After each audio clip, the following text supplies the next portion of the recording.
Overture, curtain lights, this is it, the night of nights. No more rehearsing and nursing a part. We know every card by heart. Overture, curtain lights, this is it, we'll hit the heights. And oh, what heights we'll hit. On with the show, this is it. Hey everybody, it's me again, your favorite movie guy. This is Goose Scott with On With The Show here at currentcast.com and the beautiful Bakersfield Music Hall of Fame. Here to talk about some movies that I've seen in this past week. First want to thank Julie Solis for my nice little water cup here to fight a valley fever. Julie, thank you very much. I get to drink all my water out of this.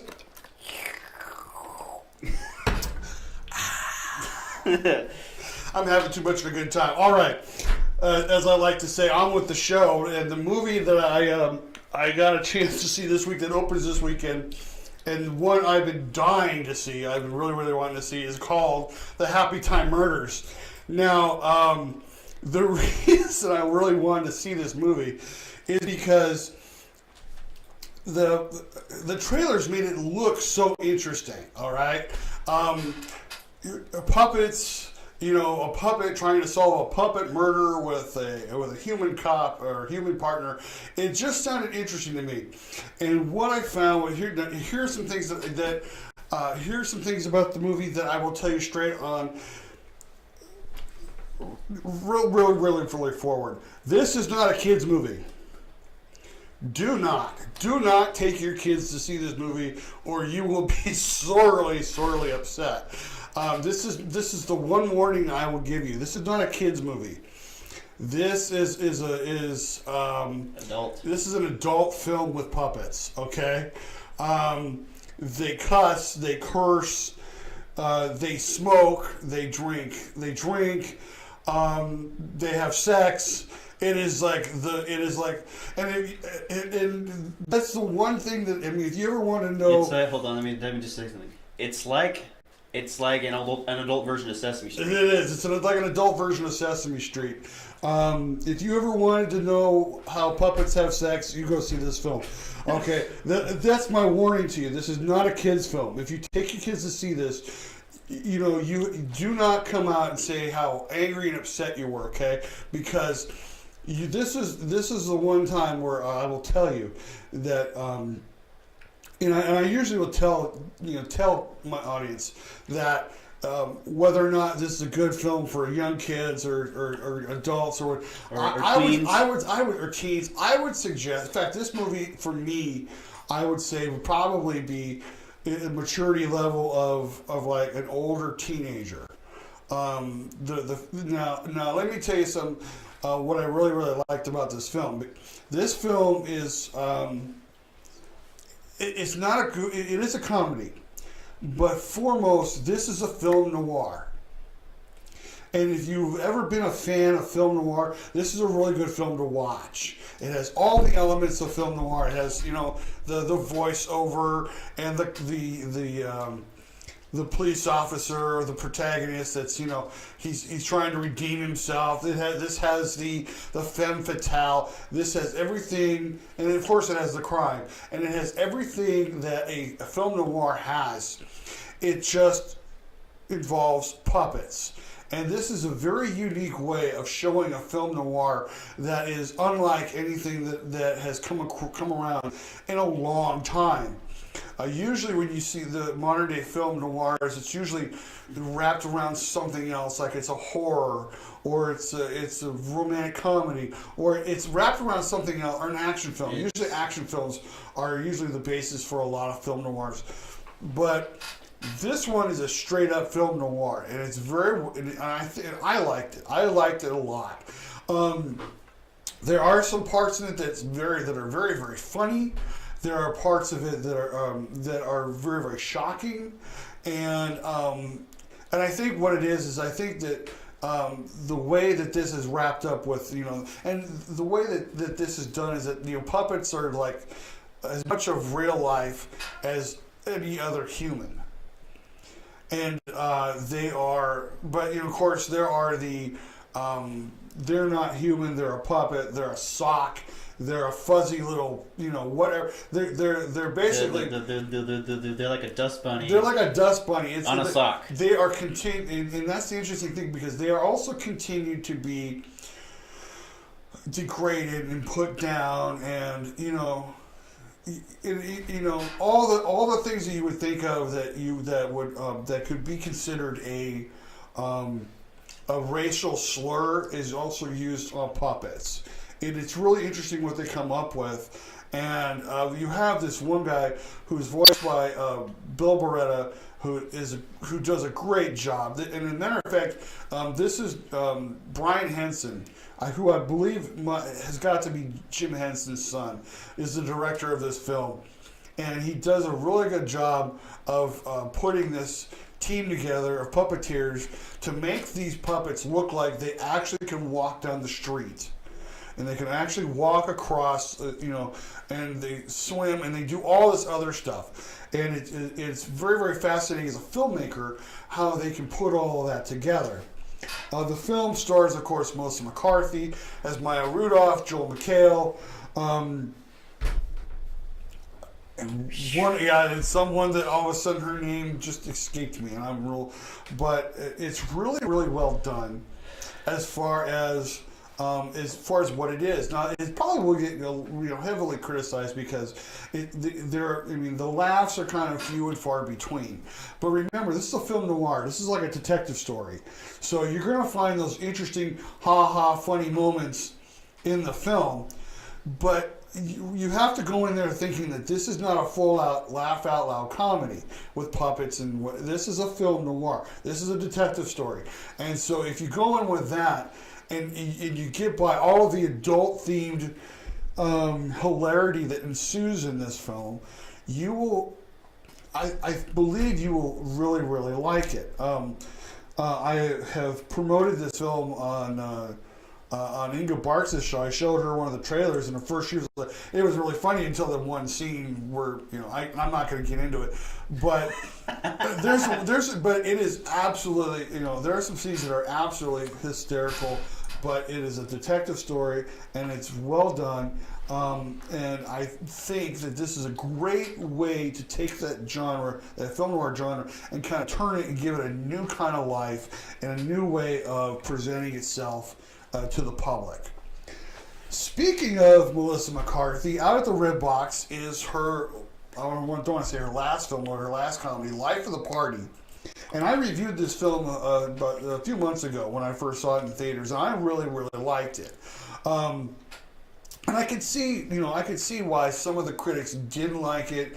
The idea of, a mother in her 40s, or going back to college, sleeping with college boys, hanging around with her, her daughter and her friends, did seem kind of far-fetched. It did seem, and a lot of the, and I can see why some people would say a lot of the comedy was just kind of like tasteless and baseless, but everybody that I've gone and talked to about this and have seen it with, they've liked this film. They've laughed at this film.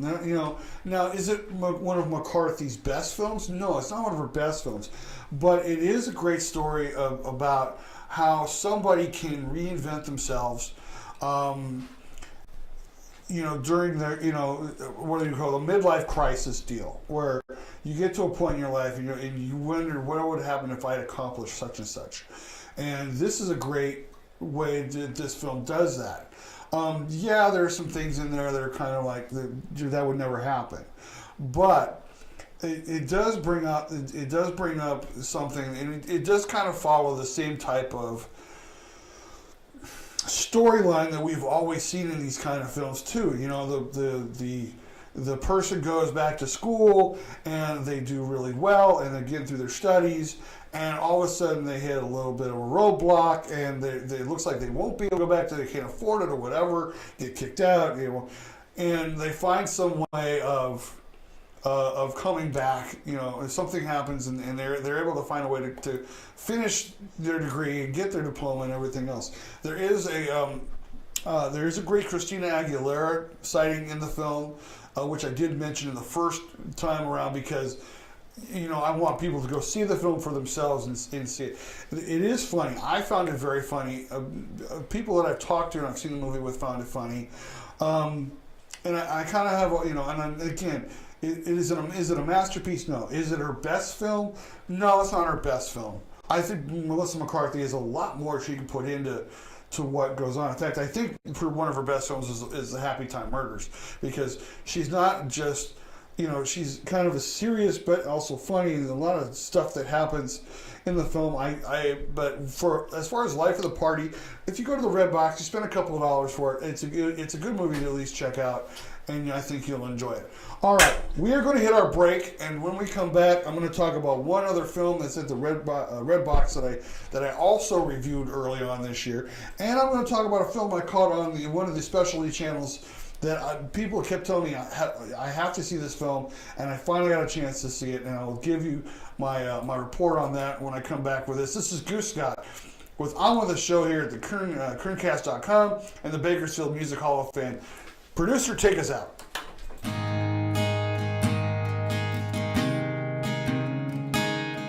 At the time you were arrested, you were served with a DS-367 temporary driver's license. It's good for 30 days, but if you don't act within 10 days, at the end of those 30 days, your license will be suspended.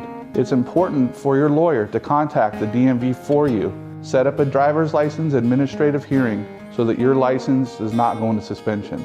That's something here at Braemar Law we do for you.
I choose Patriot Bail Bonds. We choose Patriot Bail Bonds. We choose Patriot Bail Bonds. If the best criminal attorneys choose Patriot Bail Bonds, who would you choose? Patriot Bail Bonds. We fight for your freedom.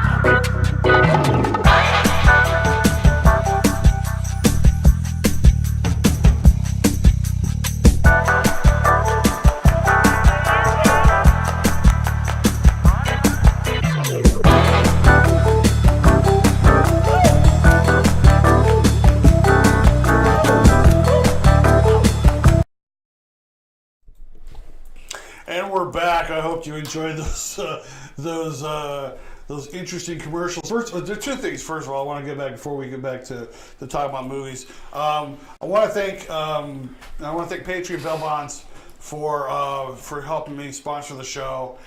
They've done a great job for me. There's something that has been going through our California legislature that I'm deeply disturbed about, called SB 10. I'm sure you've heard about it with other people talking about it on their shows. I would highly encourage you to call the governor's number, call the governor's office, tell him not to sign SB 10, tell him that this is a bad bill and it's going to put a lot of criminals back on our streets, and it's just going to be bad for California. So please call the governor and tell him to just throw this in the trash. It sounds to me like if this happens, it'll be It sounds to me like California's crime rate was soaring. It's going to soar. It's going to go way up. Also, before we go, I know hopefully you saw the trailer for Machine Gun Baby by my buddies over at Hector Films and Ricky Bird Jr. That's going to premiere next week, the 31st. At Project O. If you want to be there for it, tickets are $5. You can pay $15 for a ticket and a DVD. Give them a ring. Or give them a ring. You just give them a ring. Ring. Get a hold of them on Facebook or their website and get tickets to this. I'm going to be there to see this film. I'm going to hopefully I'm going to play my trailer. The trailer for my film, A Clean Sleep, will be previewed there as just a trailer. But these guys, looks like they put together a really good film, and I'm looking forward to seeing it next week. All right, as we like to say, on with the show. And the next movie I want to talk about that's at the Red Box right now is called Ready Player One. And this movie was the very first one I reviewed for the show. It's awesome. It's awesome. It's really good. And there's some couple of things, about the film that I really, really liked, as I probably have told you back in my previous show. First of all, more than half of the film is in animation. And I believe it's in computer animation, which is really interesting. I mean, and they do this computer animation for parts of the film, and then they do live action scenes for the other parts of the film, and it looks really, really good. The animation looks very clean. It's really well done. It doesn't look like it's washed out or painted at all. Overlaid. Overlaid. That's a great point too. It's set in Columbus, Ohio, of all places, in a dystopian future. And all of a sudden, I started burping. That happens to me too. I am sorry, but it's okay. But this is a really good film. It's directed by Steven Spielberg. It brings in a lot of 80s. What am I looking for? 80s pop culture. Pop culture. The 80s pop culture. You see the DeLorean. You see, I think, the Batmobile. You see Batman. Christine. You see Christine. I know, I missed that too. You see a lot of things, Kong and Godzilla, and you see a lot of these pop culture references that usually get kind of put off to the side. They usually don't come around unless, there's a big calling for it. And I really like this film. I think it is one of the best films of this year, and I think that you go to the Red Box. It's definitely worth every penny you pay for it. If you keep it for a couple of days, it's worth every penny you. Okay, you saw it. What did you think? It was great. I mean, I just watched. I'm thinking, after watching, I was like, just think of the possibilities if it was real. Yeah. To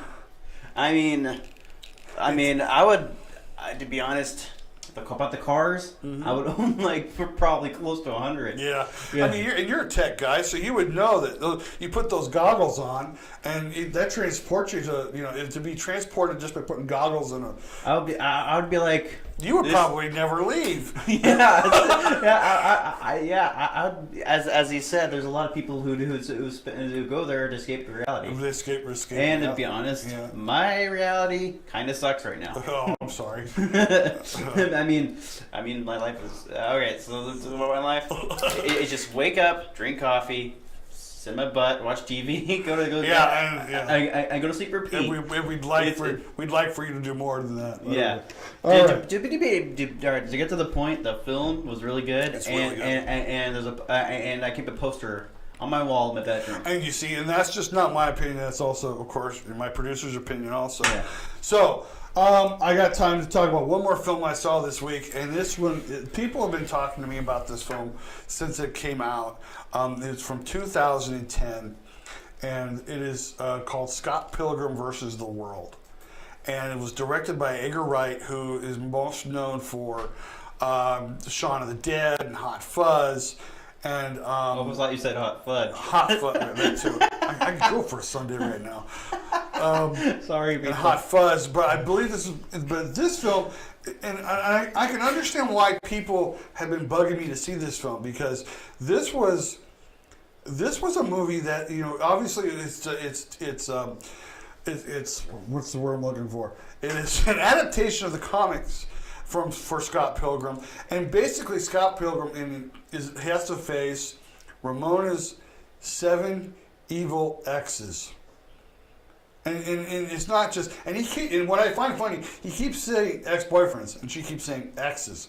And he keeps, and like, why do you keep saying that? And then that's not until a woman appears and tries to kick his butt, and he's like, oh my God, you were with her? And, this is, 2018, so it makes plausible that, and that was done in 2010, so it is plausible. I have a joke. Quickly. All right. You know how you can see if this is 7 evil X's? Just like hold the X button on the keyboard. 7 evil X's, okay. I thought of that. My producer's getting a little goofy on me. All right, sorry. So, anyway, back with Scott Pilgrim and the versus the world. This movie is done in 2 different ways. First of all, it brings up the comic that it was told, that it was presented with at first. And it does these things like, it almost like, if you've ever seen the old Batman TV show from the 60s, and like they throw a punch and hits the guy and it goes, Pam! And pow! And boom! Boom! And it kind of does the same thing, because, there are times where it's like, it's like a phone will ring, he'll just ring, and or he'll like put his, bang his head against the wall and go thud, thud, thud. It was like so thud. And it's interesting how they show it like that. And the editing in this is really, really clean, because in the first act you go from scene to scene to scene really, really quickly. There's no transition to where, it's like they're going to a party and now they're at the party and then now they're back from the party, and it's really, really done quickly, but it tells the story about Scott Pilgrim and his really, really interesting life of how he had a girlfriend that he was so in love with that dumped him. And now he can't get over her, and now he's dating somebody else, and it's an interesting story. It's a love story with a lot of action sequences in them too. And the cast in this is absolutely, at the time in 2010, was really young, and I think they were just starting to come out on their own. You have people like Michael Cera and Anna Kendrick and Kieran Culkin and Brandon Roth and Mae Whitman and Goose. Good grief, who am I missing? They just really, really make this film really, really flow. It does a really good job of taking.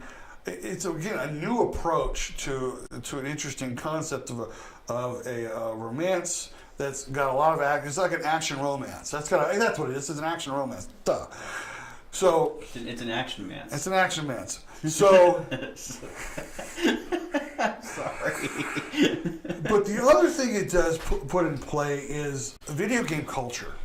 Ooh. The video game culture that it brings into this, and it shows certain scenes in which Scott Pilgrim fights the 7 evil exes, and he does them like one at a time, and when he defeats them, the exes turn into coins, which he picks up and he saves for later, and all this other, and so it takes the 2 cultures. It takes comic books, it takes video games, it puts them into one. It does it really, really fluidly, and it's a very, very unique way of showing, of doing a movie, and of showing a movie. And the interesting part was none of it felt confusing. I didn't feel lost. I didn't feel like, because they were going from one. It was almost like sometimes when when you're playing a video game and all of a sudden you finish this action sequence and then cutscene. You go to this cutscene and you have these different cutscenes, and it's like that's what it kind of felt like. Sometimes you're and the one video, and let me put it like this: if you've never played 13, it's an old video game for PS2 and Xbox, and it is an old video game that is actually done as a comic book. In the way it's presented, and it does a great job. And I kind of get the feeling that Scott Pilgrim does the same thing. That was pretty cool. It's really good. Mary Elizabeth Winstead plays Ramona. She does a fabulous job, and I think that if you ever have a chance to watch this film, it is a little different. It's not, if you're used to like, and I want to like to say basic filmmaking. That's not what this movie is. It's a very different take on how films can be done. And again, I'm very, very happy because this also kind of reminds me of the Happytime murders, which I saw earlier. And it's just a different take on an old genre. And it does a really good job of doing that. All right, before we head on out, let me tell you some things that are going on in the local theater world as we're just about ready to wrap this up. First of all, on Wednesday, this is coming up next week, and Wednesday, August 20th, screens the movie Bombshell, a Hedy Lamarr story. If you don't know anything about Hedy Lamarr, she was a gorgeous woman who was a movie sex idol or object. People, she was basically known in Hollywood for her body and her acting, but she was smart. She was one of the smartest women on the planet. And she was actually the one that engineered. This was back in World War II. She was able to figure out how to do she basically put together the science and the engineering for what we now have today, as far as for like missiles that they're able to like hit you just press a button and they hit their target. She figured it out. And I think this will be an interesting film. I'm hoping to be able to get down to Cambria to see this. I don't know if it's on a Wednesday night, so if you have a chance to be there, go ahead. The Gaslight Melodrama continues to show the Real Housewives of Oildale. Again, you and I don't even, we don't need to see a show. We see that. We can just go outside and sit on our porch and just watch. The Marvelous Wonderettes is playing at the Stars Restaurant Theater. Go see that. Your Good Man Charlie Brown continues to be played at the Star School for the Performing Arts. They're playing this weekend and opening at the Empty Space. And I'm gonna forgive me if I butcher this, okay? But the show is called Dancing at Lugnasas.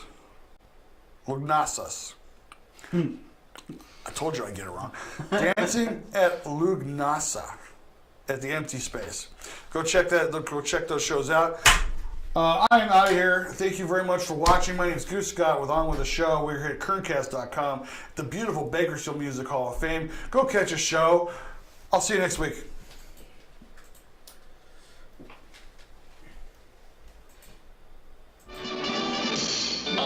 Curtain lights, this is it, the night of nights. No more rehearsing and nursing a part. We know every card by heart. Overture, curtain lights, this is it. We'll hit the heights, and oh, what heights we'll hit. On with the show, this is it.